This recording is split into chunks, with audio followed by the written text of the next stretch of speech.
Hi everyone, it's Laura, and today I'm here to talk to you about the Blackbird Oracle. So this is the fifth book in the Deborah Harkness All Souls series. And so obviously I have to be very careful when I talk about plot, because if you haven't read any of the other four books, then there's a lot of stuff in here that could be spoilers. But basically, in the original trilogy, it followed Diana Bishop, who is a descendant of Joanna Bishop from the Salem witch trials. And she grew up and she's a witch, but she failed at learning even the most basic spell.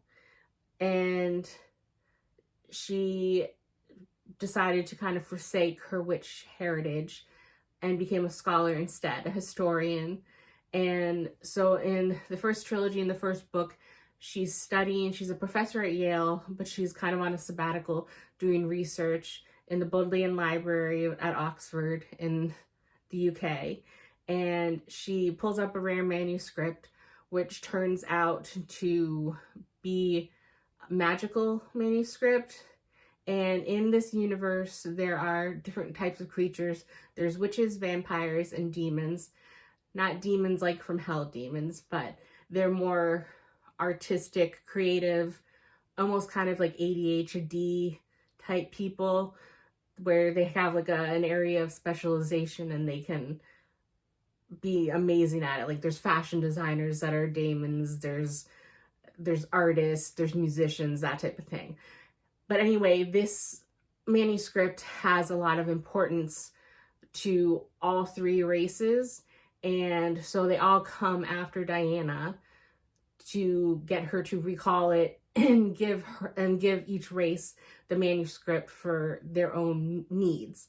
And during this, she meets Matthew, and he's a vampire, and he is a scientist. So he's kind of looking at genetics of vampires. And he believes that the manuscript will hold important information about like the history of vampires. And so he initially approaches her for the same reason as others, but finds himself being drawn towards her and protective of Diana, and a romance blooms between them. And so over the trilogy, it kind of deals with their romance, figuring out what the deal is with this magical book, Diana discovering about her powers and that type of thing. And then the fourth book is kind of a companion book where one of like the second tier characters of the first trilogy, Marcus, who is someone that works with Matthew, it's his book kind of. Diana and Matthew are still in it a little bit, but it's basically a companion piece. Well, this is back to Diana and Matthew. And Diana, in the first trilogy, like I said, she's a bishop, but her father is a proctor, which is another big witch family.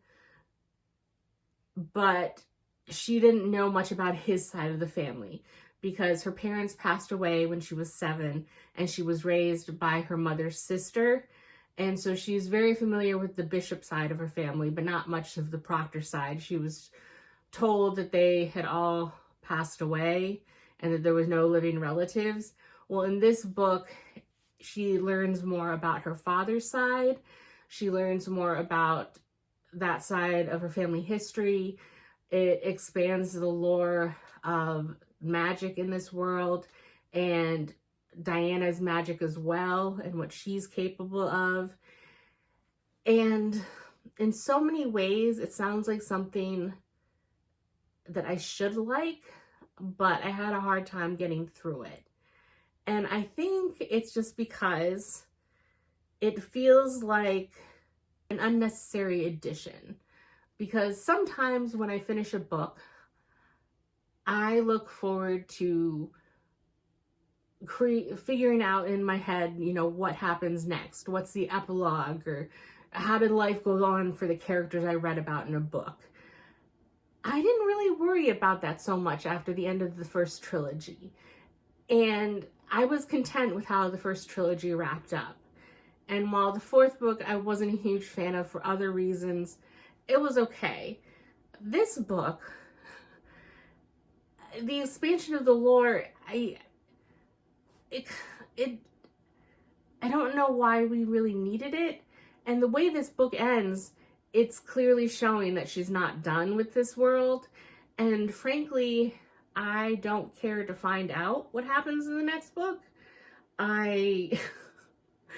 It's awful to say, but I'm perfectly content with, in my head, getting rid of these last two books and just having it as a trilogy and being complete. So I don't know if that's something that's just wrong with me, or if I was just satisfied with the way the trilogy played out and I don't need all these unnecessary things, or I don't need all this expanded universe. It just feels like a Rambo 6 or something to me. I had a hard time getting through this, and it's not because the writing was bad. The characters, sometimes in the fourth book, the characters I knew seemed a little different and it seemed odd to me. This time, they seemed like the characters I knew, but it didn't draw me in the same. So I'm going to give this a 3. And like I said, I probably plan on unhauling the fourth book, Times Convert, and this book, because frankly, I had such a hard time getting through it. I don't foresee myself ever wanting to reread it, and I sure as heck don't want to read the next book in this series. So if I ever do want to reread any of the books, it will be from that first trilogy. So I'm just going to keep those books on my bookshelf because those are my favorite, basically. So overall, I'm kind of sad and disappointed, but I gave it a shot. I don't know why the expanded lore and universe didn't really do it for me. I'm sure it works plenty fine for other people, and if it does sound like something that's interesting to you, you've read the first few books, you are curious about how the characters go on, you have that itch to know what happens, and that unfulfilled desire that you can't picture yourself what their future looks like, and you just need to know what the author's vision is, then I'm more than happy to recommend this to you. It just wasn't for me personally. So 3 stars, and that's it for this universe, I think. So that's all I have for this video, and I will see you in the next one. Bye.